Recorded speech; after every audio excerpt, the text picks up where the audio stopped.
ప్రేమగల తండ్రి, కృపగల దేవ, జీవం గల నాయన, పరిశుద్ధుడైన మహా గొప్ప దేవ, నన్ను మమ్మల్ని ప్రేమించి మా జీవితాల్లో మీరు మాకిచ్చినటువంటి మరొక నూతన వారమును బట్టి, నూతన దినమును బట్టి తండ్రి, ఈ నూతన అవకాశమును బట్టి మిమ్మల్ని ఎంతగానో స్తుతిస్తున్నాము నాయన. మరి ఇంతవరకు ఆరాధన కార్యక్రమంలో మీ తోడును అనుగ్రహించి నడిపించారు ప్రభువా. సమస్త విషయాలలో మీరే మహిమ పొంది ఉన్నారని నమ్ముచూ స్తుతులు చెల్లిస్తూ ఉన్నాం తండ్రి. మరి ఇటు రీతిగా మరొక్కసారి మీ ప్రియ కుమారుడు, మా ప్రభు, ప్రియ రక్షకుడు, నజరేయుడైన యేసుక్రీస్తు ప్రభువారు మా నిమిత్తం శిలువలో చిందించిన అమూల్యమైన రక్తమును ఆశ్రయించి ఆ శిలువ సింహాసనము యొద్ద నుండి మాత్రమే మీ కృపాసనము వైపు చూచుచూ ఈనాటి వాక్య ధ్యానం కొరకు మీ సహాయాన్ని అర్థిస్తూ ఉన్నాం.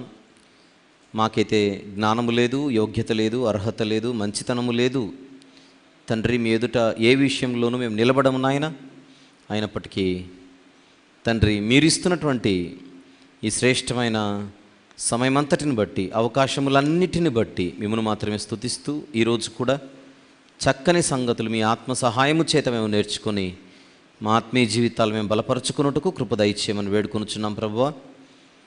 నాయన, మరి వినువారు మాత్రంగా ఎవరు ఉండకుండా ఈ మాటల ప్రకారంగా మా జీవితాలను మేము మెరుగుపరుచుకున్నట్టుకు సహాయం చేయమని మీ ప్రియ కుమారుడు, మా అందరి ప్రభు, ప్రియ రక్షకుడు యేసుక్రీస్తు ప్రభువారి మిక్కిలి శ్రేష్టమైన నామములోనే ఈ కొన్ని విన్నపములు మహాపరిశుద్ధమైన మీ పాదముల చెంత పెట్టి సమర్పించి వేడుకొనుచున్నాము తండ్రి.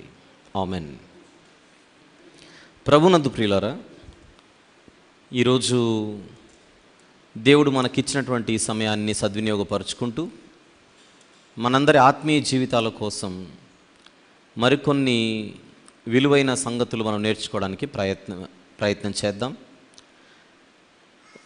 ఒక ప్రత్యేకమైన కారణాన్ని బట్టి కృపా సందేశాల శీర్షికలో మరొక నూతన భాగాన్ని ఇప్పుడు చెప్పడం లేదు.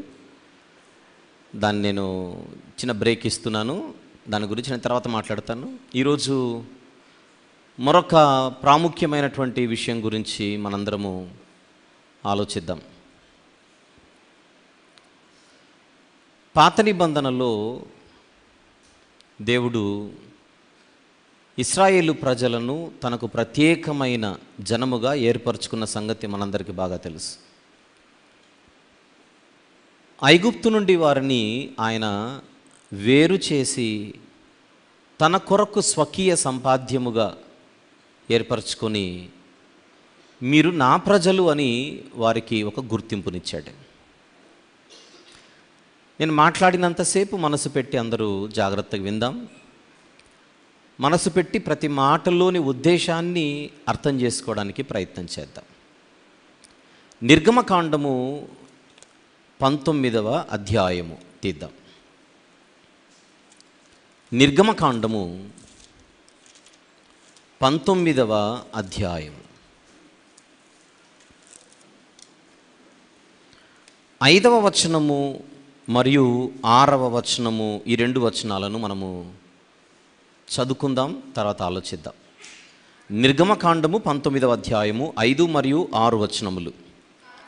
కాగా మీరు నా మాట శ్రద్ధగా విని నా నిబంధనను అనుసరించి నడిచిన ఎడల మీరు సమస్త దేశ జనులలో నాకు స్వకీయ సంపాద్యమగుదురు. సమస్త భూమియు నాదే కదా. మీరు నాకు యాజక రూపమైన రాజ్యముగాను పరిశుద్ధమైన జనముగాను ఉందురని చెప్పుము. నీవు ఇశ్రాయేలీలతో పలుకవలసిన మాటలు ఇవే అని దేవుడు మోషే గారికి చెబుతున్నాడు. ఈ మాటలు చెప్పమని. జాగ్రత్తగా వీటిని మనం ఈరోజు ఆలోచించాలి. దేవుడు తనవారు అని ఒక జనాంగానికి పేరు పెడుతున్నాడు. అనేక మార్లు ఈ మాటను మనము చదివి ఉంటాము గనుక ఆ మాటలోని వెయిట్, అంటే ఆ మాటలో ఉండే ఔన్నత్యం మనకు వెంటనే అర్థం కాకపోవచ్చు. కానీ మనసు పెట్టి ఆలోచిస్తే ఇశ్రాయేలీలు ఎంత ధన్యులు, అని అనిపించక మానదు. ఒక ప్రముఖ వ్యక్తి సమాజంలో ఒక వ్యక్తిని చూపించి ఇతను నావాడు, నా స్నేహితుడు అని ఒక కితాబ్ ఇస్తే ఆ వ్యక్తి చాలా పొంగిపోతాడు. మొన్న ఎలక్షన్స్ కంటే ముందు అన్ని పార్టీల వారు ఇటు తెలంగాణలోను అటు ఆంధ్రాలోను కేవలం తెలుగు రాష్ట్రాలను తీసుకుంటే విపరీతంగా ఈ క్యాంపెయినింగ్ చేస్తున్నప్పుడు తెలుగు రాష్ట్ర ముఖ్యమంత్రి ఒక నాయకుణ్ణి వేదిక మీద చూపిస్తూ ఈయన నాకు తండ్రి లాంటి వాడు అన్నాడు. దానికి ఆ పెద్దాయన, ఆ నాయకుడు చాలా ఎమోషనల్గా ఫీల్ అయ్యాడు, భావోద్వేగానికి గురయ్యాడు. ఎందుకు? ఒక ముఖ్యమంత్రి నన్ను పట్టుకొని నా తండ్రి లాంటి వాడు అని అనడం, ఒక రాష్ట్ర ముఖ్యమంత్రి నన్ను తండ్రి లాంటి వాడు అన్న మాటకు ఆయన ఎంతో భావోద్వేగానికి గురయ్యాడు. ఎందుకు అని అడిగితే తన గురించి మాట్లాడుతున్న వ్యక్తి చిన్నవాడు కాదు కనుక. అలాగనే మన గురించి కూడా ఎవరైనా ప్రముఖ వ్యక్తి కానీ వ్యక్తులు కానీ ఈయన నావాడు, నా తమ్ముడు, నాకు అన్న, నా తండ్రి, నా తల్లి, నాకు అక్క, నాకు చెల్లి, నా స్నేహితుడు లేదా స్నేహితురాలు, నా బంధువు, ఇలాంటి మాటలు మాట్లాడితే ప్రముఖ వ్యక్తి నోట ఆ మాట విన్నప్పుడు మనం ఎంత గర్వంగా ఫీల్ అవుతాం, ఎంత ధన్యులుగా ఫీల్ అవుతాం. అలాంటిది సాక్షాత్తు సృష్టికర్త అయిన దేవుడు. సృష్టికర్త అంటే అది చాలా చిన్న పదం అనుకుంటున్నామేమో. ఆ మాట పలకడానికి మనం ఏమాత్రము కూడా, అసలు ఆ మాట ఉచ్చరించడానికి కూడా మనకు యోగ్యత లేదు. ఎవరికి కూడా, నాకు కూడా. అంత పరిశుద్ధమైన పదం అది. అలాంటి దేవుడు చరిత్రలో ఒక జనాంగమును చూపించి, వీళ్ళు నా ప్రజలు, నా జనులు, నా సొత్తు, నా స్వకీయ సంపాద్యము, నా స్వకీయ జనము, ఈ పదాలు వాడుతుంటే ఈ ప్రజలందరూ ఎంత భావోద్వేగానికి గురవ్వాలి. ఆకాశమును, భూమిని, సముద్రమును, సర్వ సృష్టిని కలిగించినది నీవే కదా దేవా. అలాంటి నీవు మమ్మను చూపించి మీరు నావారు అని మీరు అంటున్నప్పుడు ఇంతకంటే మాకేం కావాలి? ఇంతకంటే మాకేం కావాలి అన్న ఆలోచన ఇశ్రాయేలు ప్రజలకు వచ్చి తీరాలి. కానీ ఎందుకో ఇశ్రాయేలు ప్రజలు జీవము గల సృష్టికర్త అయిన దేవునిని అర్థం చేసుకోవడంలో విఫలమయ్యారు. అది వాళ్ళ చరిత్ర అంతా మనం చదివితే మనకు అర్థమయ్యే నిజం.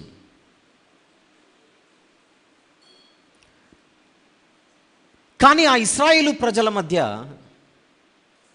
ఒక గొప్ప నాయకుడు దేవునికి సేవకుడిగా కనబడుతున్నాడు. ఆయన మోషే గారు.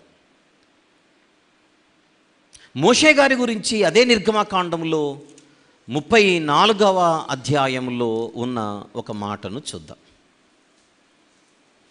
నిర్గమకాండము 34వ అధ్యాయం 28వ వచనము ఒక్కసారి ఏమైనా చదువుదామా? అతడు అంటే మోషే. అతడు అంటే మోషే. చదువుదాం. అతడు 40 రేయింబగళ్ళు యెహోవాతో కూడా అక్కడ ఉండెను. అతడు భోజనము చేయలేదు, నీళ్ళు త్రాగలేదు. ఒక్కసారి ఆలోచించండి. 40 రేయింబగళ్ళు దేవునితో గడిపిన మోషే గారు ఇశ్రాయేలీయులలో ఒకనిగా, ఇశ్రాయేలు జాతికి చెందినవాడుగా కనబడుతున్నాడు. ఇశ్రాయేలు జాతిలోనే ఒక ఆయన కనపడుతున్నాడు. ఆయన ఏకంగా 40 రాత్రింబగళ్ళు దేవునితో గడిపాడు, దేవుని సన్నిధిలో. అయితే ఆయన 40 రాత్రింబగళ్ళు దేవునితో గడుపుతున్నప్పుడు కింద జనం ఏం చేశారు? మామూలుగా మనకు తెలిసిన హిస్టరీ, దేవుణ్ణి మార్చుకున్నారు. అదే జాతే, అదే జాతే 40 రాత్రింబగళ్ళు. ఇంకొకసారి చూద్దాం, అదే నిర్గమాకాండలో మరొక మాట. అదే నిర్గమకాండములో 32వ అధ్యాయము ఒక్కసారి చూద్దాం. 32వ అధ్యాయం. మోషే కొండ దిగకుండా తడవు చేయుట ప్రజలు చూచినప్పుడు, ఒకే జాతే, ఆ జాతిలో ఉన్న ఒక ఆయనే దేవునితో గడుపుచుండగా ప్రజలు ఏం చేస్తున్నారు? మోషే కొండ దిగకుండా తడవు చేయుట ప్రజలు చూచినప్పుడు ఆ ప్రజలు అహరోను వద్దకు కూడి వచ్చి, లెమ్ము, మా ముందర నడుచుటకు ఒక దేవతను మా కొరకు చేయుము.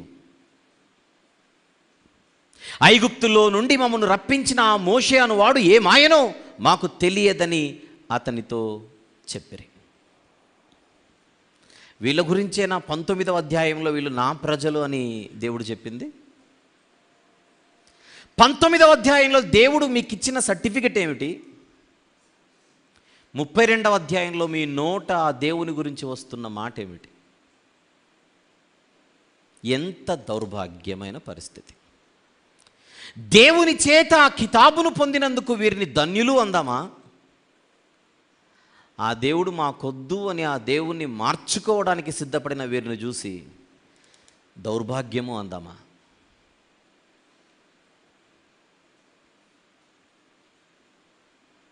ఏ తరమైతే మోషే గారితో పాటు బయలుదేరిందో ఐగుప్తు నుంచి, ఆ తరములో ఒక యెహోషువ గారు, ఒక కాలేబు గారు, వీళ్ళిద్దరూ తప్ప ఎవరు కూడా ప్రవేశింపలేని పరిస్థితి.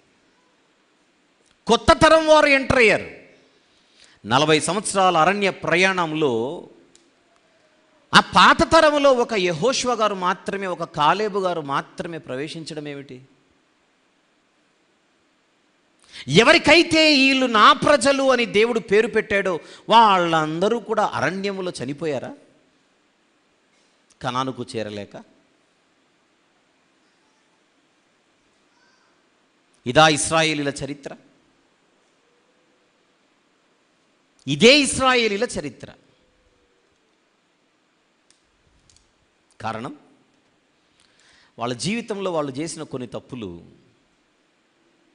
ముఖ్యమైన తప్పులు. నిర్గమకాండము 19వ అధ్యాయంలో మళ్ళీ చూద్దాం. నిర్గమకాండము 19వ అధ్యాయం. తీసారా?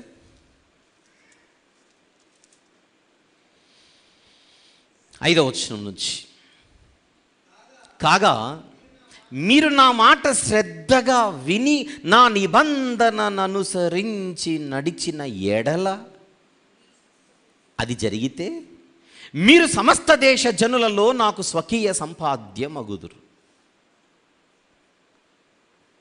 నాకైతే మీరు నా ప్రజలుగా ఉండాలనేది కోరిక, అది దేవుని కోరిక. నా సొత్తైన ప్రజలుగా, నా స్వకీయ సంపాద్యముగా మీరు ఉండాలనేది నా కోరిక. కానీ మిమ్మల్ని నేను ఆ స్థితిలో నేను చూడాలంటే ప్రాక్టికల్గా మీ నుండి జరగాల్సింది ఒకటి ఉంది. ఏమిటది? ఏం చేయాలి? 5వ వచనంలో, నా మాట. దేవుని మాటకుండే మరొక పేరేమిటి? వాక్యము. దేవుని వాక్యాన్ని వీరు మామూలుగా వినడం కాదు, కండిషన్ ఏమని చెప్పాడు? శ్రద్ధగా వింటేనే నా ప్రజలుగా మీరు ప్రజల మధ్య ఉండగలరు.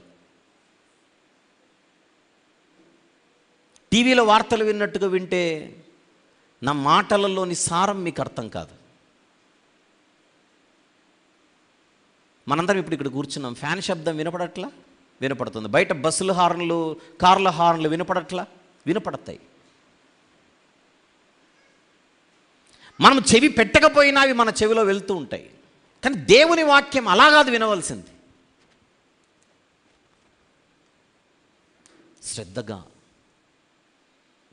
శ్రద్ధగా వింటే అప్పుడు మీరు నా నిబంధనను అనుసరించి నడువగలరు.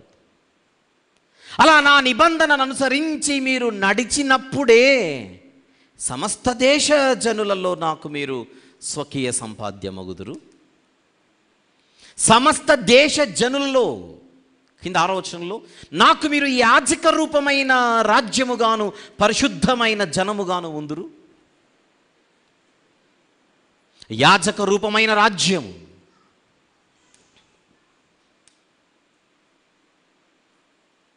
అసలు ఇశ్రాయేలు ప్రజలు సమస్త దేశ జనులలో యాజకులుగా ఉండడం ఏమిటి? అసలు యాజకుల పనేమిటి? దేవుని గురించి మిగిలిన వారికి చెప్పడం, బోధించడం, తెలియజేయడం, నేర్పించడం, దేవుని గొప్పతనాన్ని చూపించడం, దేవునికి ప్రాతినిధ్యం వహించడం, దైవ ప్రతినిధులుగా దేవుడు ఎవరి మధ్య అయితే వారిని ఉంచాడో వారి మధ్య ఆ పాత్రకు న్యాయం చేయడం. అంటే ఇశ్రాయేలు ప్రజల మీద దేవుడు ఉంచిన బాధ్యత మామూలు బాధ్యత కాదన్నమాట. వాళ్ళు కేవలం మిగిలిన జాతుల వలె ఇది కూడా ఒక జాతి అని పిలవగలిగేటువంటి పరిస్థితి వారిది కాదు. ఆ మాటలు జాగ్రత్తగా మనం ఆలోచిస్తే, మీరు నాకు సమస్త జనుల మధ్య యాజక రూపమైన రాజ్యముగాను పరిశుద్ధమైన జనముగాను ఉందురు. 5-6 వచనాలు చదివితే ఒక రెస్పాన్సిబిలిటీ మీకు కనబడుతోందా లేదా ఇశ్రాయేలీలపై అని నేను అడుగుతున్నాను అందరినీ. దేవుడు ఇశ్రాయేలు ప్రజలకు ఇచ్చినటువంటి ఎంత పెద్ద స్థానం అది. ఆ టైటిల్స్ ఒకసారి చూడండి. నాకు మీరు సమస్త దేశ జనులలో స్వకీయ సంపాద్యం, యాజక రూపమైన రాజ్యం, పరిశుద్ధమైన జనం. ఆ 3 పదాలు కాసేపు తీసుకుందాం. దేవునికి స్వకీయ సంపాద్యం, నంబర్ 2 యాజక రూపమైన రాజ్యము, నంబర్ 3 పరిశుద్ధమైన జనం. ఈ 3 క్వాలిటీస్ మీకుండాలి. అప్పుడే నా వారుగా నేను మిమ్మల్ని చూడగలను. ఇందాక 32వ అధ్యాయంలో ఈ జాతి అన్న మాట ఏమిటి? అహరోను గారితో దేవుణ్ణి మార్చేసుకుందాం, మనం దేవుణ్ణి చేసేసుకుందాం. ఆయన మీ గురించి మాట్లాడుతున్న మాటలు ఏమిటి? మీరు ఆయన గురించి మాట్లాడుతున్న మాటలు ఏమిటి? డిఫరెన్స్ అర్థమవుతుందా? ఇశ్రాయేలు ప్రజల గురించి దేవుడు మాట్లాడుతున్న మాటలు ఏమిటి? ఇదే ఇశ్రాయేలీలు ప్రజలు దేవుని గురించి మాట్లాడుతున్న మాటలు ఏమిటి? మ్యాచ్ అవ్వట్లా. మీరు చెప్పండి, ప్రాబ్లం దేవుందా వీళ్ళదా? ప్రాబ్లం దేవుందా వీళ్ళదా? ఇశ్రాయేలు ప్రజలదే. ఏమిటి ప్రాబ్లం? ఆ మాటనే జాగ్రత్తగా చూస్తే వీళ్ళు దేవుని వాక్యమును అనుసరించడంలో ఫెయిల్ అయ్యారు. దానికి కారణం, వాక్యాన్ని వారు విన్నారేమో కానీ శ్రద్ధగా వినలా. శ్రద్ధగా వినింటే ఈ దౌర్భాగ్యమైన పరిస్థితి వారికి ఏర్పడేది కాదు. నేను కరెక్టే చెప్పానా, తప్పు చెప్పానా? కరెక్టే చెప్పాను. ఇప్పుడు ఈ పదాలన్నీ మనసులో పెట్టుకొని క్రొత్త నిబంధనలోకి వెళ్దాం.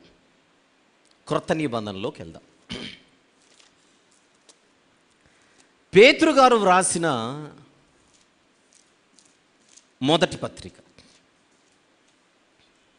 2వ అధ్యాయం 9వ వచనాన్ని ఒకసారి చూద్దాం. 9వ వచనం, మీరు చీకటిలో నుండి ఆశ్చర్యకరమైన తన వెలుగులోనికి మిమ్మును పిలిచిన వాని గుణాతిశయములను ప్రచురము చేయు నిమిత్తము ఏర్పరచబడిన వంశమును, రాజులైన యాజక సమూహమును, పరిశుద్ధ జనమును, దేవుని సొత్తైన ప్రజలునై ఉన్నారు. అక్కడ నిర్గమాకాండంలో చెప్పిన మాటలేనా ఇవన్నీ కూడా? సేమ్ అవేనా? పదజాలం, డిస్క్రిప్షన్, వర్ణన అదే. అక్కడ పరిశుద్ధ జనులు, ఇక్కడ పరిశుద్ధ జనులు. అక్కడ నా స్వకీయ సంపాద్యము, ఇక్కడ దేవుని సొత్తైన ప్రజలు. అక్కడ యాజకులు, ఇక్కడ యాజకులు, అక్కడ రాజ్యము, ఇక్కడ రాజులు, అక్కడ ప్రత్యేకింపబడిన వారు, ఇక్కడ ప్రత్యేకింపబడిన వారు. ఒకే ఒక్క తేడా ఏంటని అడిగితే అక్కడ 12 గోత్రాల ఇశ్రాయేలు ప్రజలు, ఇక్కడ ప్రపంచవ్యాప్తంగా ఉండే క్రైస్తవులు. అంతే తేడా. నిర్గమకాండంలో ఉన్న మాటలు ఆ 12 గోత్రాల వారిదైతే ఇక్కడున్నటువంటి మాటలు ప్రపంచ క్రైస్తవుల కొరకు. ప్రపంచ క్రైస్తవులని పెద్ద పెద్ద మాటలు కాకుండా కాసేపు మన గురించి అని మాట్లాడుతున్నా. ఈ హాల్లో ఉన్న వాళ్ళ గురించి, నా గురించి, మీ గురించి, మన గురించి. ఇప్పుడు ప్రపంచ క్రైస్తవులు అంటే ఆఫ్రికాలో ఉన్న ఆయన వినాలి కదా నా మాట. ఇప్పుడు విన్న అర్థం కాదు కదా, నేను తెలుగులో చెప్తున్నానుగా. కనుక మన గురించి అది పాయింట్ ఇక్కడ. ఒకనాడు ఆ ఇశ్రాయేలు ప్రజల గురించి సృష్టికర్త అయిన జీవము గల దేవుడు ఏ మాటలైతే చెప్పాడో అదే దేవుడు మన గురించి కూడా ఇవే మాటలు చెబుతున్నాడు. చీకటిలో నుండి నేను మిమ్మల్ని పిలిచితిని, ఇంకా మీరు నాకు ఏర్పరచబడిన వంశమని, రాజులైన యాజక సమూహమని, పరిశుద్ధ జనమని, ఆయన సొత్తైన ప్రజలని. ప్రపంచ ప్రజల మధ్య దేవుడు మనకిచ్చిన స్పెషల్ సర్టిఫికెట్ అది. అక్కడ నిర్గమకాండం 19వ అధ్యాయాన్ని మనం చదివినప్పుడు ఇశ్రాయేలీలపై బాధ్యత ఉంది. ఆ మాటలు చదువుతున్నప్పుడు అది వారు నిలబెట్టుకోవాలి అనే ఆలోచన మనకు వచ్చినప్పుడు అవే డిస్క్రిప్షనే, అవే మాటలే ఈరోజు మన గురించి కూడా చెప్పబడడం బైబిల్లో చూస్తున్నప్పుడు మనము కేవలం దేవుని పిల్లలమేనా, బాధ్యత కలిగిన దేవుని పిల్లలమా అనేది మీరు చెప్పాలి. మన మామూలు పిల్లలమా, ఈ పదాలు చూస్తుంటే బాధ్యత కలిగిన పిల్లలమా? బాధ్యత అంటూ మన మీద ఒకటి లేదు, ఉందా? ఉంది. పాత నిబంధనల ఇశ్రాయేలు ప్రజలు దేవుని గురించి వారి ప్రవర్తించిన తీరేమిటి? కొద్ది రోజులు ఆలస్యం అయ్యేసరికి మోషే గారు రావడం, తడవు చేయగా చూసాం కదా నిర్గమకాండం 32లో. సేవకుడైన మోషే గారు, వారు నడిపించే నాయకుడైన మోషే గారు ఆలస్యం చేశాడట. వీళ్ళు దేవుణ్ణి మార్చుకున్నారు. ఓ అంటే మన ఇష్టం అన్నమాట. ఇష్టమైతే ఈ దేవుడు, లేకపోతే మరొక దేవుడు. అది మా ఇష్టం, అది మా ఇష్టం.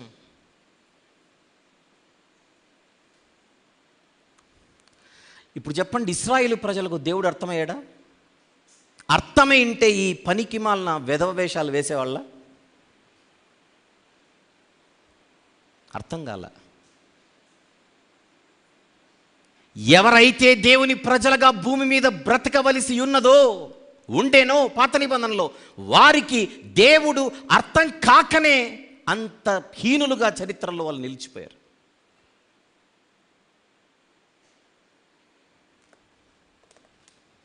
కారణం, మోషే గారి ద్వారా దేవుడు చెప్పిస్తున్న పలికిస్తున్న ఆ మాటలు ఈ ప్రజలు శ్రద్ధగా వినలేదు. నేను చెప్పింది 100% కరెక్టా? ఏమైనా తప్పు ఉంటే నాకు చెప్పండి. నేను చెప్పింది 100% కరెక్టా? వాళ్ళు శ్రద్ధగా మనసు పెట్టి వాక్యం వినింటే అలా ప్రవర్తన అట్లుండేది కాదు.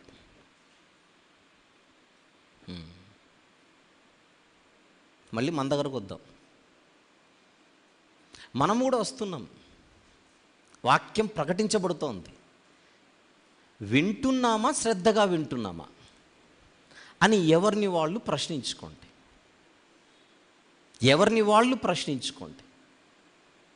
మీరు కేవలం వింటూ ఉంటే మాత్రం దేవుని సొత్తుగాను, దేవుని స్వకీయ సంపాద్యముగాను, యాజక రూపముగాను, యాజక రూప రాజ్యముగాను, పరిశుద్ధమైన జనముగా ఈ సమాజములో దేవుని ప్రతినిధులుగా నిలబడే అవకాశము లేదు.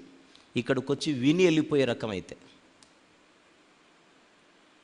నన్ను అడిగితే విని వెళ్ళిపోవడానికి మీరు ఇంత దూరం రావాల్సిన అవసరం లేదు. ఎలా వింటే దేవునికి మనం పనికొస్తాం? శ్రద్ధగా వింటే. ఎందుకంటే ఇక్కడ కుర్చీలు నిండితే పొంగిపోయేది లేదు, కుర్చీలు ఖాళీగా ఉంటే కృంగిపోయేది లేదు. సంఖ్యను బట్టి సంతోషించి సంఖ్యను బట్టి బాధపడే పరిస్థితి మంది స్టార్టింగ్ నుంచి కాదు.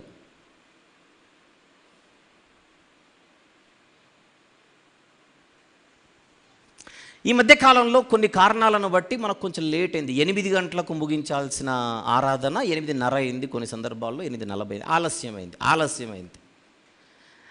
నాకు వచ్చిన వార్త ఏంటంటే ఇందులో అధిక శాతము మంది ఆలస్యమవుతున్నందుకు మీరు ఆగిపోతున్నారని విన్నా. ఇక్కడ అరగంట ఆలస్యమవుతున్నందుకు మీకు బాధ అవుతుంది. మరి అదే టైంలో ఆలస్యంగా ముగించబడితే బాధ అవుతున్నప్పుడు ఆలస్యంగా మీరు మందిరానికి వచ్చినప్పుడు బాధ కలగట్లా? మనం మందిరానికి గంట లేట్ వచ్చినా బాధ ఉండదు, ఇక్కడ అరగంట లేట్ అయితే బాధ. ఆలోచించుకోండి ఒకసారి. ఇక్కడ అరగంట లేట్ అయితే మీకు ఇబ్బంది, మనం దేవుని మందిరానికి గంట లేట్ వచ్చినా పర్లేదు. 5 గంటలకు ఆరాధన, 5:30కు వచ్చినా మనకు ప్రాబ్లం లేదు, మన మనసు ఏమన్నదు. 5:45కు వచ్చినా మన మనసు ఏమన్నదు. 6 గంటలకు వచ్చినా మనసు 6:30కైనా రావచ్చు, 7కైనా రావచ్చు. ఏడ్చేదేముంది? అడిగేది ఎవరు? వస్తాం, కూర్చుంటాం, వెళ్ళిపోతాం. ఎక్కువ అడిగితే రామంతే, మానేస్తాం. అంటే దేవుని విషయంలో మన తత్వం ఏంటో, మన తీరేంటో, మన ప్రవర్తన ఏంటో, మన ఆలోచన ఏమిటో ఒక్కసారి ఎవరిని వాళ్ళు పరిశీలించుకోమని నేను అడుగుతున్నా. దాదాపు అందరం బ్యాప్టిజం తీసుకున్న వాళ్ళమే. బాధ్యత ఏది? బాప్తిసం తీసుకుంటే సరిపోతుందా? బాధ్యత తీసుకోవద్దు. ఏం బాధ్యత?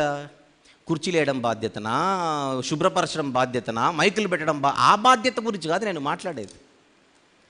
దేవుని వాక్యాన్ని శ్రద్ధగా వినే బాధ్యత, ఆయన నిబంధనను అనుసరించి నడుచుకునే బాధ్యత. ఏది?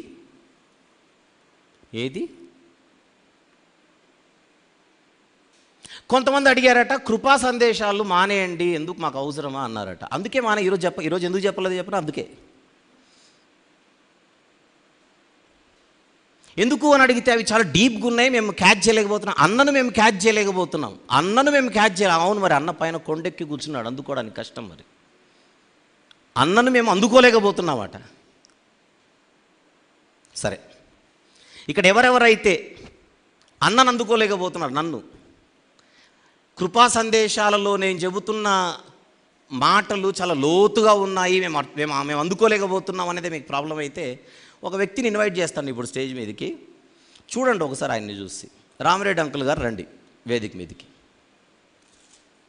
రామిరెడ్డి అంకుల్ గారు రండి. తెలుసు కదా రామిరెడ్డి అంకుల్ అంటే యంగ్, 25 ఏళ్ళే నన్ను అడిగితే. అంటే అడుగుదాం.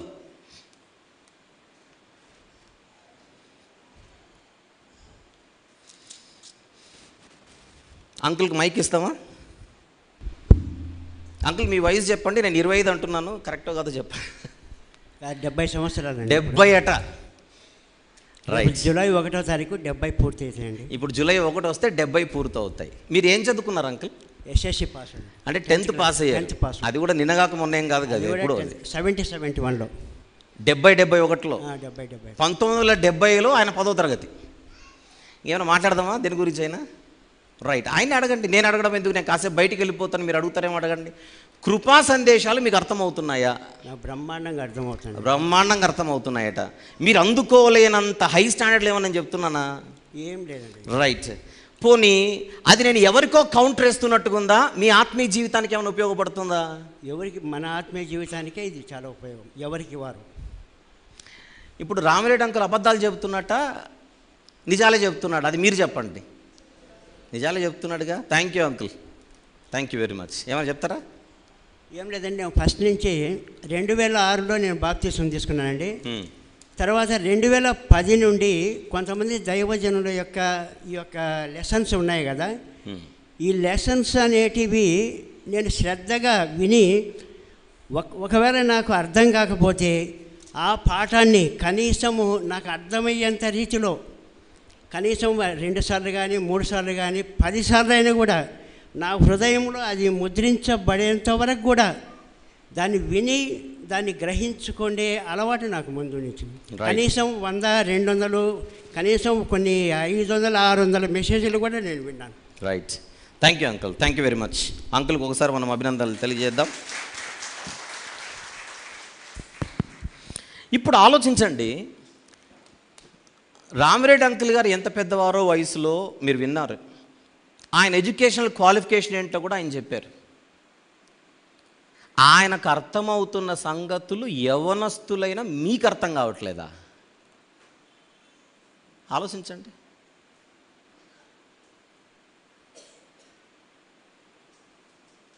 ఎక్కడున్నాం మనం అసలు?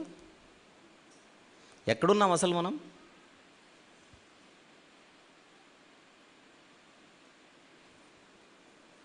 ప్రాబ్లం ఏంటంటే మనం శ్రద్ధగా వినట్లా,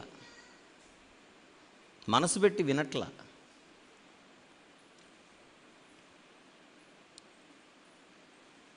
మామూలు ఒక ఏజ్ వచ్చిన తర్వాత మతిమరపు ఎక్కువ ఉంటుంది. ముఖ్యంగా రామిరెడ్డి అంకుల్ గారి వయసులో ఉన్న వాళ్లకు కొంచెం వెంటనే అన్ని జ్ఞాపకం పెట్టుకోవడం కష్టమే. కానీ అలాంటి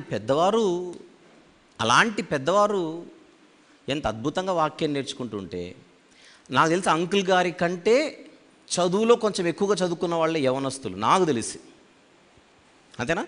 10th పూర్తి చేసిన వాళ్ళు మీలో ఉన్నారు, ఇంటర్ పూర్తి చేసిన వాళ్ళు మీలో ఉన్నారు, డిగ్రీలు పూర్తి చేసిన వాళ్ళు మీలో ఉన్నారు, పీజీలు చదివిన వాళ్ళు కూడా మీలో ఉన్నారు. మనకెందుకు అర్థం కావట్లా? ప్రాబ్లం నాది కాదు, మీరు మనసు పెట్టి వినట్లా. ఇదేదో కొత్త విషయం కాదు, ప్రారంభము నుంచి ఉంది సమస్య. విత్తువాని ఉపమానం చెప్పాడు యేసుప్రభు. నాకు అర్థం కాలేదన్నారు వచ్చి శిష్యులు. దానికి ఆయన అంటున్న మాట ఏమిటో చూడండి. మార్కు సువార్త 4వ అధ్యాయం. మార్కు సువార్త 4వ అధ్యాయం 13వ వచనం చూద్దాం. మార్కు సువార్త 4వ అధ్యాయం 13వ వచనం. మార్కు సువార్త 4వ అధ్యాయం 13వ వచనం ఏమిటది? మరియు అక్కడ ఈ ఉపమానం మీకు తెలియలేదా కాదు, యేసు అంటోంది ఈ ఉపమానము మీకు తెలియలేదా? అలాగైతే ఉపమానములన్నీ మీకు ఎలాగూ తెలియను? అంటే నేను చెప్పబోయే ఉపమానములన్నిటిలో ఈజియెస్ట్ ఉపమానం ఇది. విత్తువాని ఉపమానం అంటేనే అత్యంత సులభమైన ఉపమానం. అసలు ఈ ఉపమానమే మీకు అర్థం కాకపోతే ఇంకా నేను చెప్పబోయే మరిన్ని లోతైన ఉపమానాలు మీకు ఎప్పుడు అర్థం కావాలి? అర్థమైందా? పాయింట్ అర్థమైందా?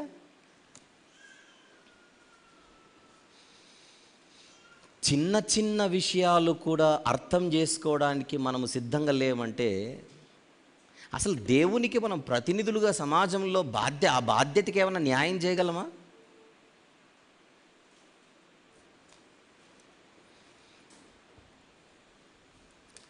కృపా సందేశాలు అనేవి ఈజీ సందేశాలు. అవి మీరు గమనిస్తే చెప్పిందే మళ్ళీ చెప్పి పరిశుద్ధతలో 3 రకాలు ఉంటాయి. స్థాన పరిశుద్ధత, పురోగ పరిశుద్ధత, ఇంకొకటి ఏమిటి? పరిపూర్ణ పరిశుద్ధత. ప్రతి వారం రిపీట్ చేస్తున్నాంగా, అయినా అర్థం కావట్లేదా? అంటే మనం ఆదివారం మాత్రం అటెండెన్స్ వేసుకుని వెళ్ళిపోతున్నాం అంతే. ఇంకా సోమవారం నుంచి వీటికి దిక్కు దివానా లేదు. మనము సోమవారం నుంచి కూడా పట్టించుకుంటే అవి స్టోర్ అవుతాయి. ఆదివారం మాత్రం వినేసి వెళ్ళిపోతే ఎప్పుడు కూర్చోవాలి మనసులో ఇవి? ఎందుకు ఇదంతా అని అడిగితే అది మా బాధ్యత కాదు. మేము ఆదివారం వచ్చి కూర్చొని వెళ్ళిపోవడమే గొప్ప సంగతి. మీ అందరికి ఒక వాస్తవం చెప్తాను. మీరు వస్తోంది వంశీ గారి సంఘానికి కాదు, గుర్తుపెట్టుకోండి. మీరెవ్వరు నా వారు కాదు. నాతో సహా మీరు, మీతో సహా నేను, మనందరం దేవుని వారం. మీరు నావారు కాదు, దేవుని వారు, దేవుని సొత్తు, దేవుని ప్రజలు. నా ప్రజలు కాదు, గుర్తుపెట్టుకోండి. నా ప్రజలు కాదు మీరు, మీరు దేవుని ప్రజలు. మీరు వస్తుంది దేవుని మందిరానికి, వంశీ గారి మందిరానికి కాదు. వంశీ ఎవడు? రేపు పొద్దున చచ్చిపోతే ఆ తర్వాత వంశీ అనేవాడు ఉండడు. ఇక్కడ మనం ఏమనుకుంటున్నామంటే పలానా ఆయన సంఘానికి వెళ్తున్నాం, పలానా ఆయన సంఘానికి వెళ్తున్నాం. నేను పుట్టక ముందు కూడా సంఘం ఉందిగా. ఇప్పుడు నేను వచ్చి ఉద్ధరించిందేముంది? సంఘ స్థాపకుడిని నేను కాదు, సంఘ ప్రారంభికుడిని నేను కాదు. నేను ఎవరిని అంటే అర్హత లేకపోయినా, యోగ్యత లేకపోయినా, దేవుని ఎదుట ఏమాత్రము ప్రయోజకుడిని కాని వాడనైనా నన్ను దేవుడు తన పరిచర్య కోసం నిలబెట్టుకుంటే నిలబడిన వాడను. నేను దేవుని పరిచారకుడను, దేవుని దాసుడను, దేవుని సేవకుడను. మీకు సేవ చేయడానికి దేవుడు నాకు ధన్యతనిచ్చాడు, అంతే. నేను పనివాడిని. నేనైనా మీరైనా దేవుని ప్రజలం. మనం వస్తుంది దేవుని మందిరానికి.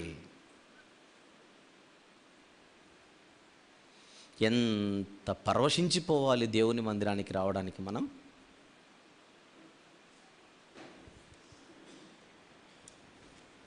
కృపా సందేశాల శీర్షిక ఇంకొక నెల రోజులు చెప్పను. జరిగిపోయినవన్నీ మీరు వినండి. 23 చెప్పాను కదా, 23 మళ్ళీ వినండి. యూట్యూబ్లో ఉన్నాయి, 23 ఉన్నాయి, అన్నీ వినండి. మీరందరూ విన్న తర్వాత ఇది ఎన్నో ఆదివారం? ఇది ఈ నెలలో, మే నెలలో ఎన్నో ఆదివారం? 3వ ఆదివారం. జూన్ నెలలో 3వ ఆదివారం రోజున మీ నిర్ణయం చెప్పండి. నెల రోజులు టైం ఇస్తాం వాళ్ళందరికీ. జూన్ నెల 3వ ఆదివారం రోజున కృపా సందేశాలు కొనసాగించాలో ఆపేయాలో అప్పుడు చెప్పండి. అప్పుడు దాన్ని కొనసాగించాలో లేదని ఆలోచిస్తాను. ఎందుకంటే ఇక్కడ వినడానికి మనసు లేనప్పుడు మరొక చోట చెబుతాను. ఎందుకంటే అవి అవసరం అని నాకు తెలుసు కనుక. రైట్? యవనస్తులు మొత్తం తెలుగు వచ్చిన అందరూ వినండి. వచ్చే నెల 3వ ఆదివారం వరకు కృపా సందేశాలు చెప్పడం లేదు. హ్యాపీ? రైట్.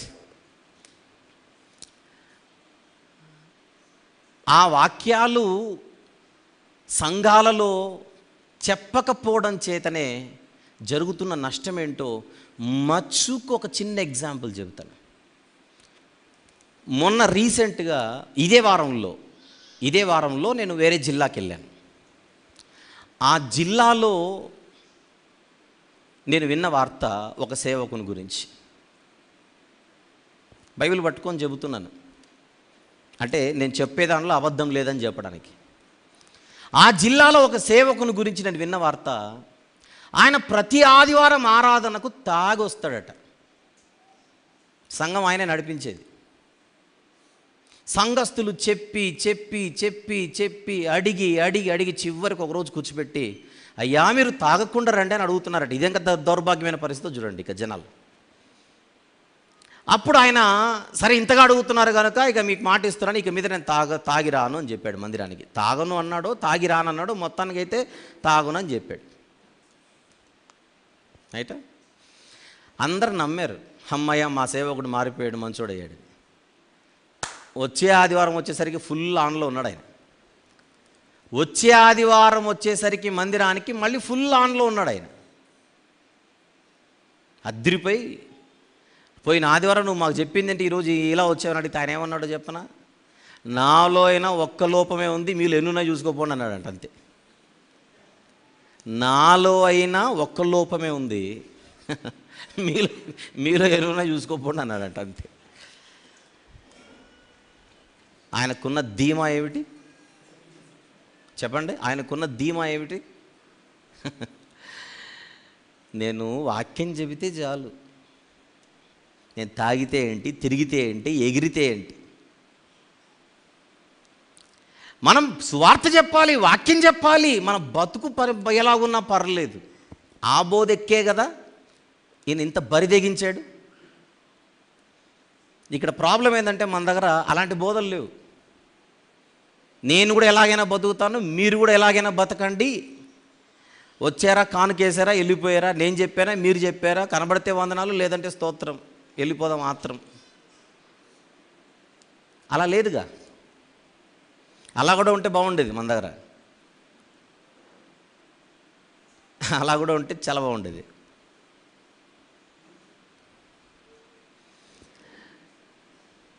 దేవుడు ఇస్తున్న అవకాశాలను, దేవుడు మనకిస్తున్నటువంటి ఈ ధన్యతను మనం గుర్తించట్లా. మొదటి వర్తమానానికి ఎందుకు రావట్లేదు మనం? చెప్పండి. మొదటి వర్తమానం టైంకి ఎందుకు రావట్లా? మొదటి వర్తమానం ఎందుకు వినట్లా? అది వంశన్న మెసేజ్ అయితే విందాం. వంశన్న మెసేజే వినడానికి మీరు ఇష్టపడుతుంటే మీకంటే పెద్ద విగ్రహారాధికులు ఇంకెవరు లేరు. ఎందుకు? మీ పాలిటికి నేనే విగ్రహంగా తయారైపోయాను కనుక. అందుకే నేను పటాపంచలు చేస్తున్నా. మీరు నావారు కాదని, దేవుని వారు.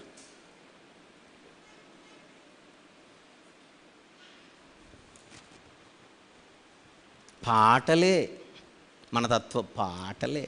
మనం పాడకూడదు పాట? అసలు దేవుని మందిరానికి ఎందుకు రావాలి? నాకు మొదటి వర్తమానంలో విన్నారుగా, వేకు జామునే లేచి భక్తులు దేవుని 63వ కీర్తన కదా సహోదరులు చూపించింది. మొదటి వర్తమానంలో తీద్దాం ఆ మాట. 63వ కీర్తన, 63వ కీర్తన 2వ వచనం. పరిశుద్ధాలయమందు నేనెంతో ఆశతో నీ తట్టు కనిపెట్టుకొని ఉన్నాను. ఆలయంలో ఆశంతా ఆలయం వైపు, దేవుని ఆలయంపై, దేవుని మందిరంపై, దేవుని సన్నిధిపై మనకున్న ఆసక్తి ఎంతో ఒక్కసారి ఎవరిని వారు పరిశీలించుకుందాం. చాలా వెనుకబడిన స్థితి ఇది, చాలా వెనుకబడిన స్థితి ఇది.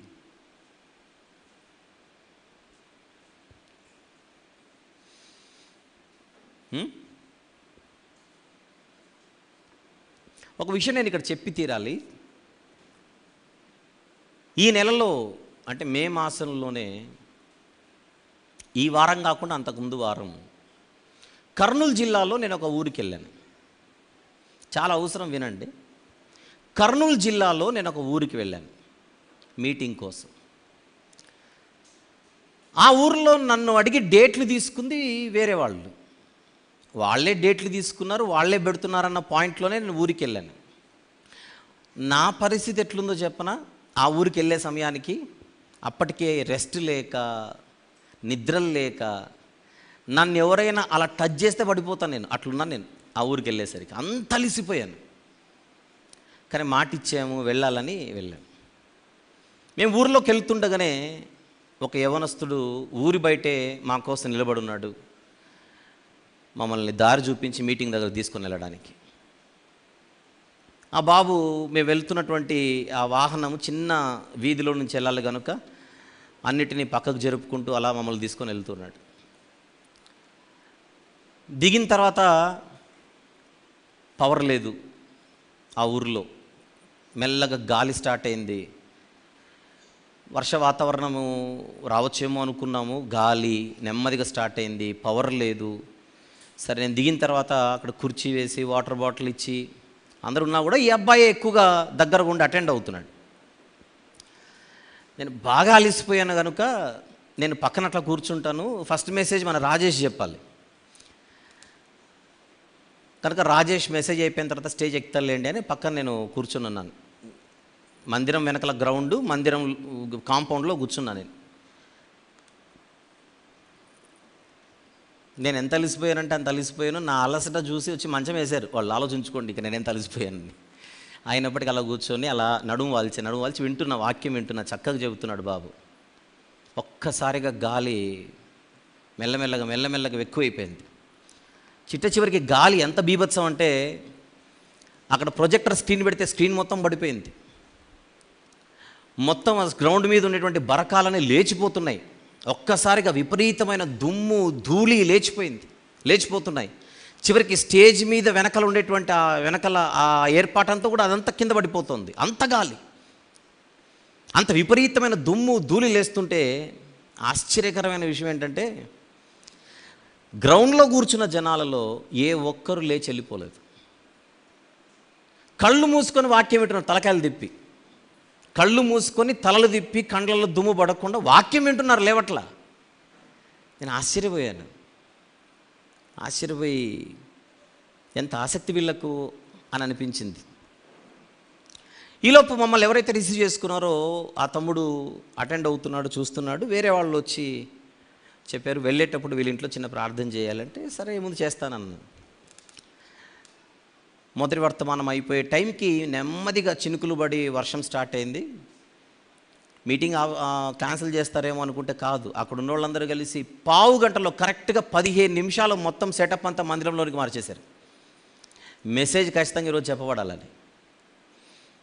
పావు గంటలో మార్చేస్తామంటే మా పావు గంట టైం దొరికిందని మళ్ళీ అలా నడుము వాళ్ళు చాలా ఉన్నాను, పవర్ లేదు. ఆ బాబు నా తల దగ్గర ఉన్నాడు.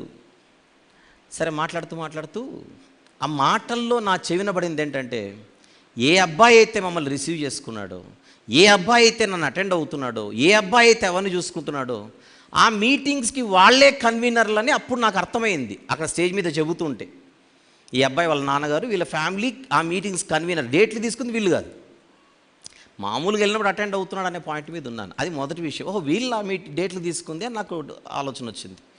ఎంత ఆసక్తి అదే నేను అనుకుంటున్నాను.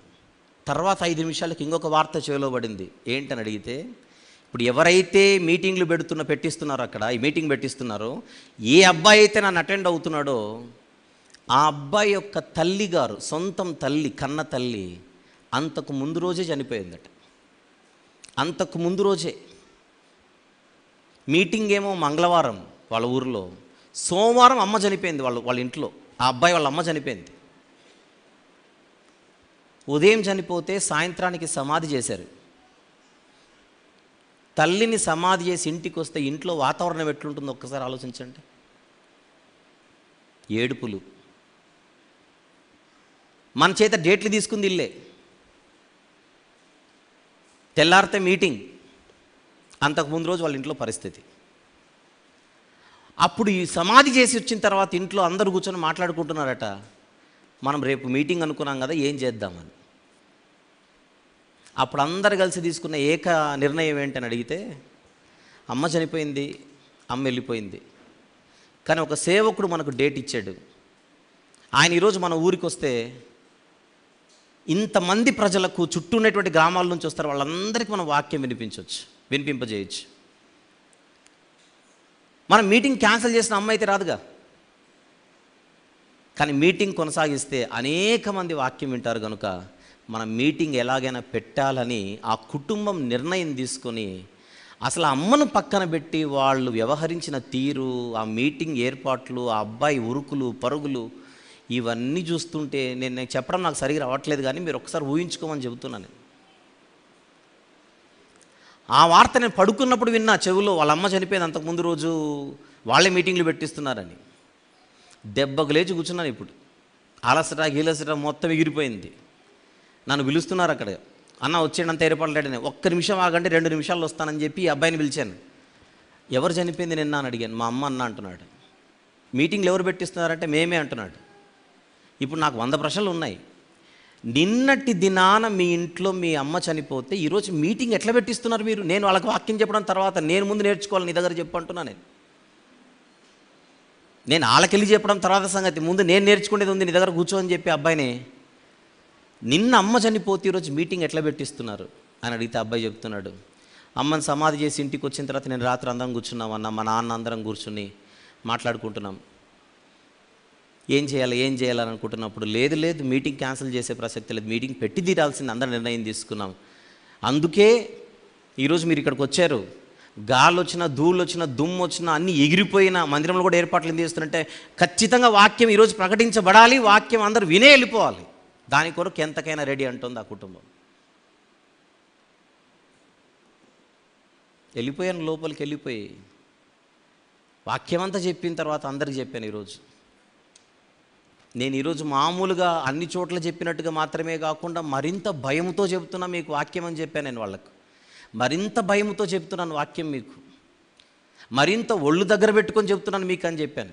ఎందుకు అని అడిగితే, తల్లిని కోల్పోయిన కుటుంబం మీటింగ్ విషయంలో రాజీ పడకపోతే, రాజీ పడకుండా ఏర్పాట్లు చేస్తే, నువ్వు ఏం చెప్పావురా వాక్యం వాళ్ళకు అని రేపు పొద్దున దేవుడు నన్ను అడగకూడదు. నా వాక్యాన్ని అందించడంలో నువ్వెందుకు నిర్లక్ష్యం చేసావని నా దేవుడు రేపు పొద్దున్న నన్ను అడగకూడదు. అప్పటికే దుమ్ముకు ధూళికి అన్నీ లేచిపోతుంటే కళ్ళు మూసుకొని వాక్యం వింటుంటే నేను ఆశ్చర్యపోయాను. ఇది కదా ఆసక్తి అంటే అని. ఆసక్తి అంటే ఇది కదా.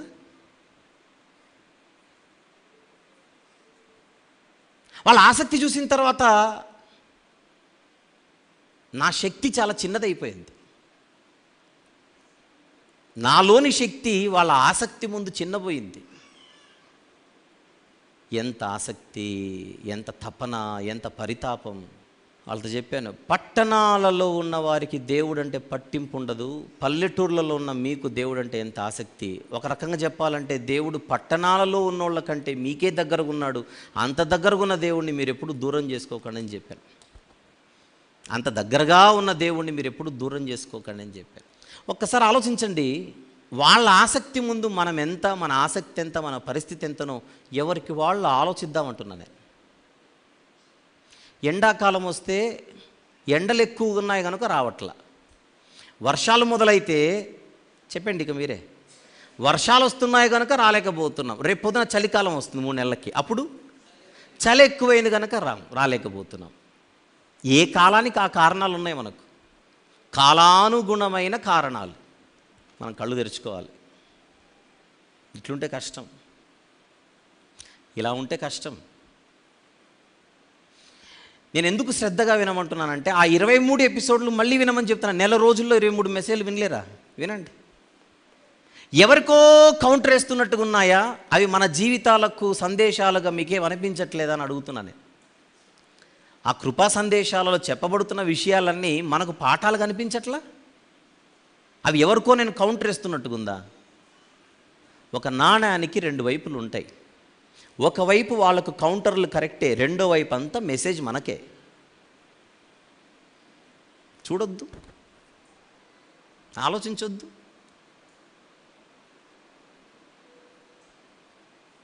పౌలు గారు సంఘంలో గురించిన చింత నాకు కలదు, భారము కలదు అని చెబుతుంటే ఎందుకంటున్నాడా అని మనకు వెంటనే అర్థం కాదు. ఇప్పుడు అర్థమవుతుంటుంది నాకు అప్పుడప్పుడు. కొరింథీయులకు రాసిన 2వ పత్రిక 11వ అధ్యాయం. కొరింథీ 2వ పత్రిక 11వ అధ్యాయం 28వ వచనం చూద్దాం ఒకసారి. 28.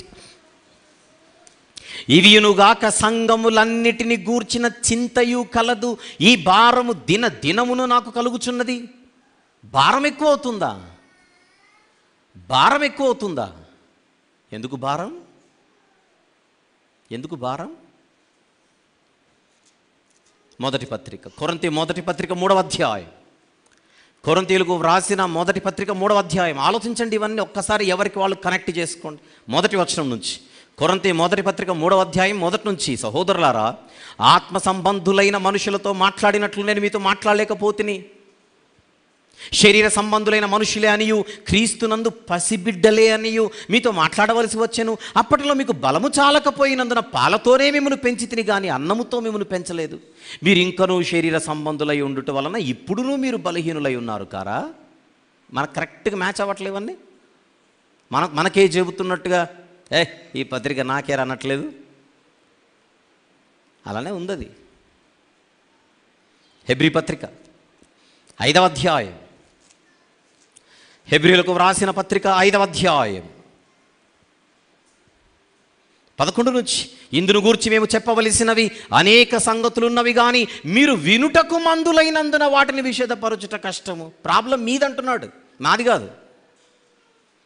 అంటే ఈ ప్రాబ్లం కొత్తదేమి కాదు, అప్పటి నుంచి ఉంది ఇది.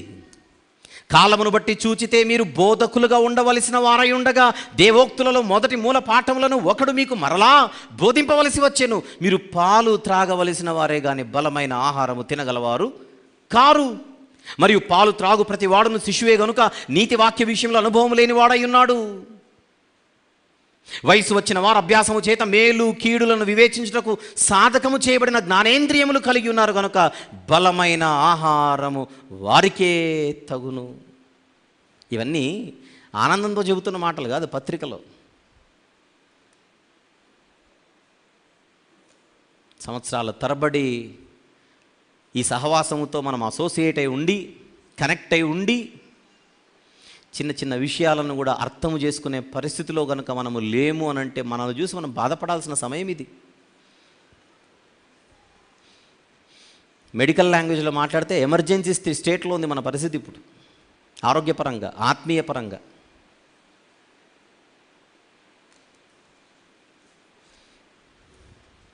నేను అబ్జర్వ్ చేస్తుంటాను అప్పుడప్పుడు, కొంతమంది కనీసం దేవుణ్ణి ఆరాధన కూడా ఆరాధించట్లేదు, కనీసం ఆరాధించట్లేదు. మా పని కాదు అనుకుంటున్నారేమో ఆరాధించడం. జనవరి నుంచి డిసెంబర్ వరకు 12 నెలలు, 12 నెలలలో ఒక్క ఆదివారమైనా కనీసం దేవుణ్ణి ఆరాధించడానికి నోరు రావట్లా, మనసు రావట్లా. పెద్దవాళ్ళు మైకుల కోసం ఎగబడుతుంటారే, పెద్దవాళ్ళు మైకులు తీసుకొని వాళ్ళు ఆరాధిస్తుంటారే దేవుణ్ణి, అప్పుడైనా మనకు స్పందన రావట్లా. మొదటి మెసేజ్ మనసు పెట్టి వింటే, మొదటి మెసేజ్ శ్రద్ధగా వింటే నేను ఆరాధించకుండా ఉండలేను అని అనిపించాలి మనకు. మాది కాదు.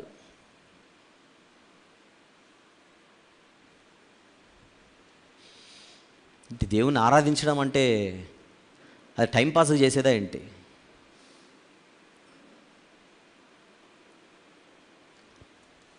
ప్రకటన గ్రంథం 7వ అధ్యాయం, ప్రకటన గ్రంథము 7వ అధ్యాయం 15వ వచనం చూద్దాం. 15. అందువలన వారు దేవుని సింహాసనము ఎదుట ఉండి, చూస్తున్నారన్నమాట, రాత్రింబగళ్ళు ఆయన ఆలయములో ఆయనను సేవించుచున్నారు. మోషే గారు 40 రాత్రింబగళ్ళు దేవునితో ఉండడం ఏమిటి? నా జీవితకాలం అంతా దేవుని ఆలయంలో ఉంటానని దావీదు గారు కోరుకోవడం ఏమిటి? రాత్రింబగళ్ళు దేవుని ఆలయంలో దేవుని సేవించడం ఏమిటి? మనకు 0.1% కూడా దేవుడు సరిగా అర్థం కాలేదనడానికి ఈరోజు మన పరిస్థితే నిదర్శనం. దేవుణ్ణి ఆరాధించడానికి, దేవుని స్తుతించడానికి పరుగులెత్తుకుంటూ రావాలి, తోసుకుంటూ రావాలి. నాకు దొరకదేమో చోటు, నాకు దొరకదేమో సమయం అని. యెషయా గ్రంథం 2వ అధ్యాయం ఈరోజు వాక్య పఠనం ముగిస్తాను. యెషయా గ్రంథం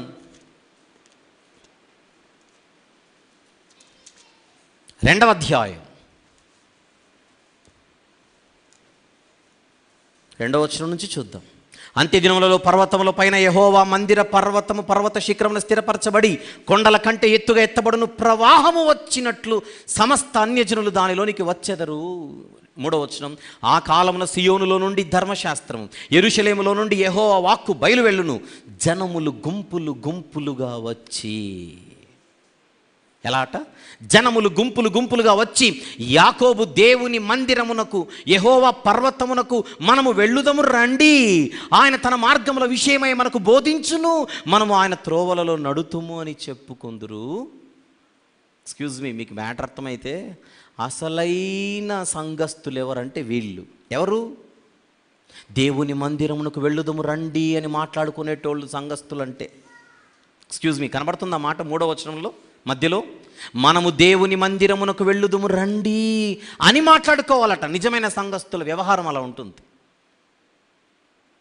నిజమైన సంఘస్థుల వ్యవహారం ఎలా ఉంటుంది? దేవుని మందిరమునకు వెళ్ళుదుము రండి అని మాట్లాడుకోవాలి. వెళ్ళి ఏం చేయాలి? టైం పాస్ చేయకూడదు. ఆయన తన మార్గముల విషయమై మనకు బోధించును. అంటే మనం బోధన పొందాలి. మందిరానికి వెళ్ళి ఏం చేయాలి? బోధన పొందాలి. అప్పుడే మనం ఆయన త్రోవలలో నడుతుము. అలా మాట్లాడుకోవాలి.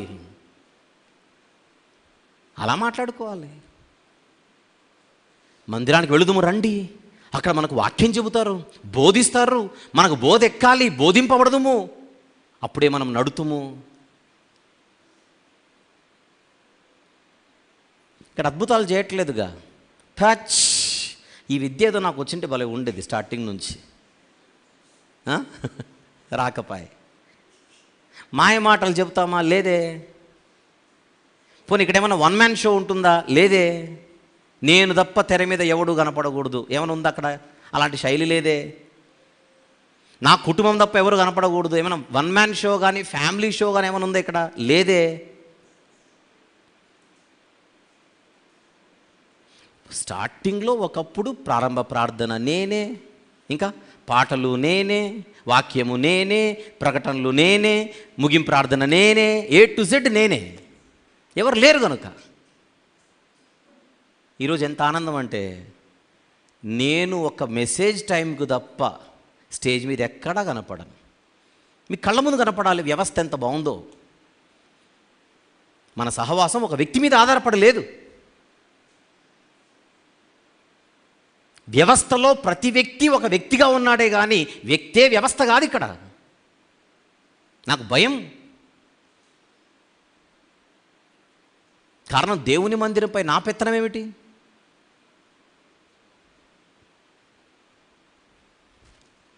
యాప్రాల్లో ఒకప్పుడు ఒకే మెసేజ్ ఉండేది. ప్రతి ఆదివారం ఇప్పుడు లైవ్ చూడండి 3 మెసేజ్లు ఉంటాయి. స్తుతుల మెసేజ్ ఒకటి, ఇంకా బల్ల వర్తమానం ఒకటి, తర్వాత జనరల్ మెసేజ్ ఒకటి. ఒకప్పుడు నేను ఒకే మెసేజ్ నుంచి నెమ్మదిగా 2 మెసేజ్లు, తర్వాత నెమ్మదిగా 3 మెసేజ్లు ఎప్పుడైతే ఇంట్రడ్యూస్ చేశానో నిరసనలు, సెగలు, పొగలు. అప్పుడు కూడా 3 మెసేజ్లు అవసరమా అని ప్రశ్నించిన వాళ్ళు ఉన్నారు. 2 అవసరమా అడిగిన వాళ్ళు ఉన్నారు. 1 చాలదా అని అడిగిన వాళ్ళు ఉన్నారు. నేను అప్పుడు చాలదనే అన్నాను, అంతే.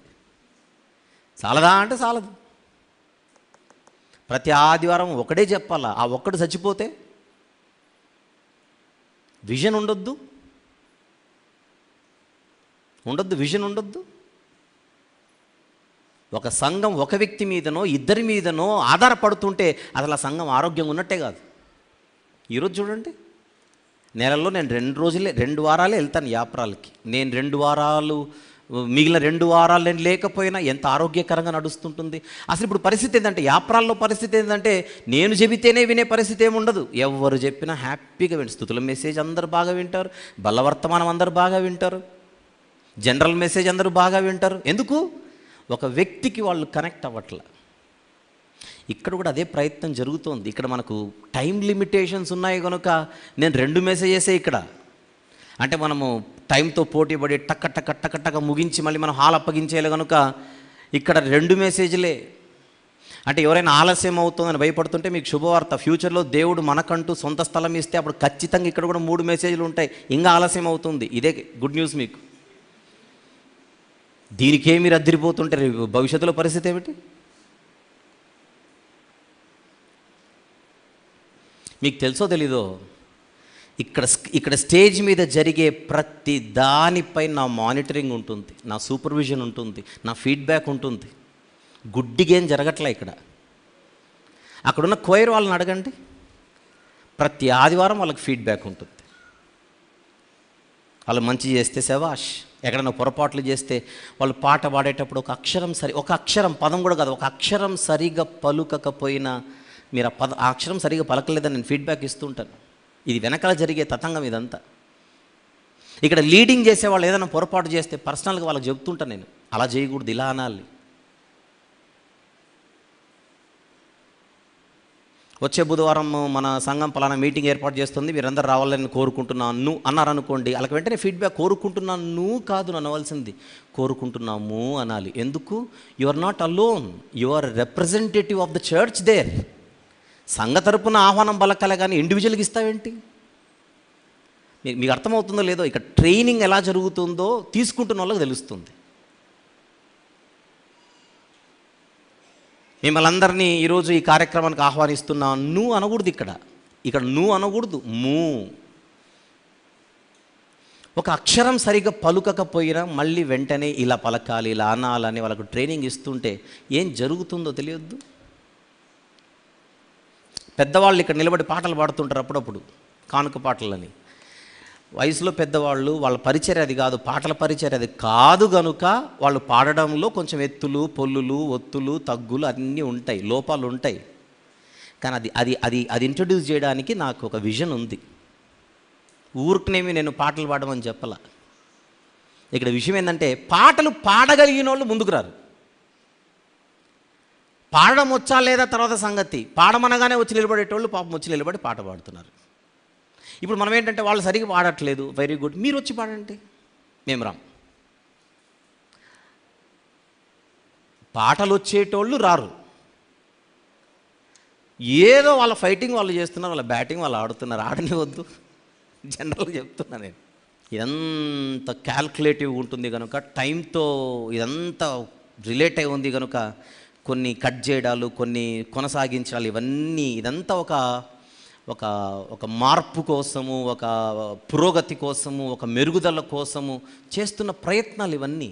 ముగించే ముందుకు ఒక మాట, ఇక్కడున్న యవనస్తులు, మీ కళ్ళ ముందు కనపడుతున్న పెద్దలు ఎవరైతే ఉన్నారో మీకంటే వయసులో, ఆసక్తి విషయములో మీకంటే పెద్దవాళ్లే ముందడుగులో ఉన్నారు అని మీకు అనిపిస్తే, మళ్ళీ యవనస్తుల గురించి మాట్లాడుతున్నా, దైవాసక్తి విషయంలో మీ కళ్ళ ముందు కనపడుతున్న సంఘములోని పెద్దలే మీకంటే ముందున్నారని మీకు అనిపిస్తే, మన సంఘం ఫ్యూచర్లో ఆరోగ్యంగా ఉండే అవకాశాలు లేవని నేనే చెప్తున్నా. ఈ సంఘానికి భవిష్యత్తు లేదని చెప్తున్నా నేను. దానికి కారణం యవనస్తులైన వాళ్ళు మీరే. కారణం, మీ కళ్ళ ముందు ఇన్ని అవకాశాలు ఉన్నా మీరు వినియోగించుకోవట్లేదు కనుక. అలాగనే మన కళ్ళ ముందున్న చంటి పిల్లలు, ఈ చంటి పిల్లల విషయంలో ఒక విజన్, ఎందుకంటే వీళ్ళే కదా ఫ్యూచర్. ఆ పిల్లల్ని తల్లిదండ్రులుగా మనము మౌల్డ్ చేయకపోతే, వాళ్ళని తయారు చేసే విధానంలో మనం రాజీ పడితే, నో ఫ్యూచర్ అట్ ఆల్. ఇప్పుడు అన్నీ బాగానే జరుగుతున్నాయి కదని వాపుని చూసి మనం బలం అనుకుంటే మనకంటే అంత ఫూల్స్ ఇంకొకరు ఉండరు. ఈ రోజున్న పెద్దల కంటే ఈ రోజున్న యవ్వనస్తులు మరింత చురుకుగా మీరు ఉండాలి. కారణం, మీ వయసులో ఉన్నప్పుడు ఇక్కడున్న పెద్దలకు ఇలాంటి అవకాశాలు లేవప్పుడు. ఇంతగా వాక్యం నేర్చుకునే అవకాశం ఇక్కడున్న పెద్దోళ్ళని అడగండి, వాళ్ళకి ఏమైనా మీ వయసులో ఉన్నప్పుడు ఉండిందేమో. లేదు, మీకుంది. ముత్యాలు నేల మీద రాలకుండా చూసుకోవాలి మీరు. ఇక అందరికీ నేను చేసే, ఎప్పటి నుంచో అనుకుంటున్నా అడుగుదామని ఒక ప్రేయర్ రిక్వెస్ట్ ఉంది. అదేంటో చెప్పనా? చాలా అవసరం కనుక ఈ పాయింట్ చెప్తున్నా. నేను మోషే గారి చరిత్ర చదివేటప్పుడు, కనానుకు నడిపించడానికి మోషే గారు ఎంత పవర్ఫుల్గా చరిత్రలో కనబడుతున్నాడో తెలుసు కదా మనకు. సముద్రాన్ని చీల్చడం ఏమిటి, ఆయన నడిపించడం ఏంటి, ఆయన లీడర్షిప్ ఏమిటి, ఇవన్నీ చూసేటప్పుడు మోషే గారి మరణం దగ్గరకు వచ్చే కొద్దీ నాకు అనిపిస్తుంటుంది అప్పుడప్పుడు, మోషే గారిని రీప్లేస్ చేసేంత పవర్ఫుల్ పర్సన్ ఎవరున్నారబ్బా ఇశ్రాయేలు ప్రజల్లో అని. మనకు కనబడరు. మోషే గారిని రీప్లేస్ చేసేంత వ్యక్తి ఎవరున్నారు ఇశ్రాయేలు ప్రజలకు అని అనిపిస్తుంది. కానీ దేవుడు సముద్రాన్ని చీల్చిన మోషే గారి స్థానంలో సూర్యచంద్రులనే ఆపేసిన యెహోషువ గారిని నిలబెట్టాడు. దీన్ని బట్టి మీకు ఏమర్థం కావాలో చెప్పనా? దేవుడు వ్యక్తులపై ఆధారపడేవాడు కాదు. నాతో సహా ఇక్కడ ఎవ్వరు మనము లేకపోయినా ఆయన పని ఆయన చేయించుకుంటాడు. గుర్తుపెట్టుకోండి. రేపు పొద్దున్న ఆయుష్ అయిపోయింది అనుకోండి, దేవుడు నాకంటే బెటర్ పర్సన్ని నిలబెట్టాలని నా ఆకాంక్ష. అందుకే మీరందరూ ఏం ప్రార్థన చేయాలో చెప్పిన నిజంగా చెప్తున్నాను మనస్ఫూర్తిగా బైబిల్ పట్టుకొని, వంశన్నకు మరణం రాకూడదని మీరు ప్రార్థన చేస్తే నా మీద మీకున్న ప్రేమను బట్టి మీకు వందనాలు. అది చేస్తే చేయండి.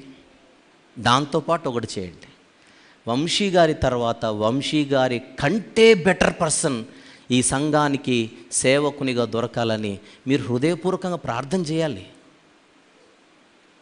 అప్పుడు మీకు సంఘం విషయంలో విజన్ ఉన్నట్టు. నాలాంటోడే వస్తే ప్రయోజనం ఏమిటి?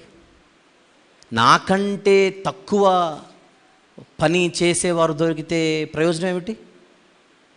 నాకంటే బెటర్ పర్సన్ రావాలి. దాని కొరకు మనం ప్రార్థనలు చేయాలి.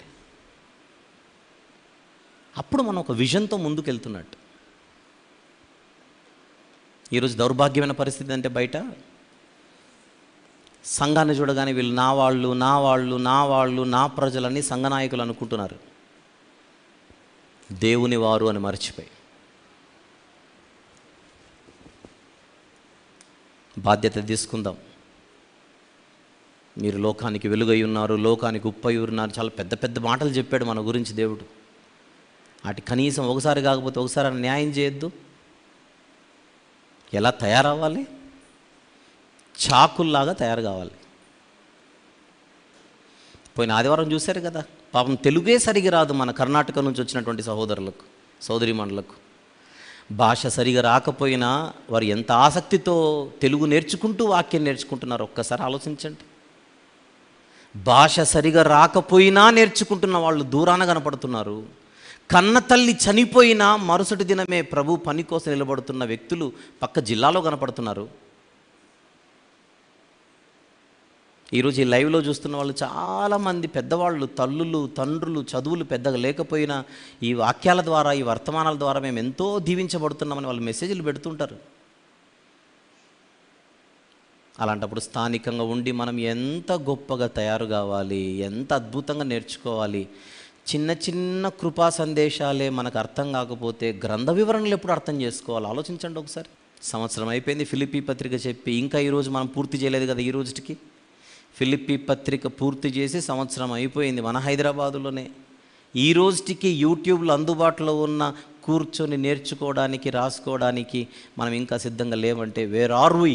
యేసుక్రీస్తు ప్రభు ఎంతో ప్రేమించి మన కోసం ఈ లోకానికి వచ్చాడు.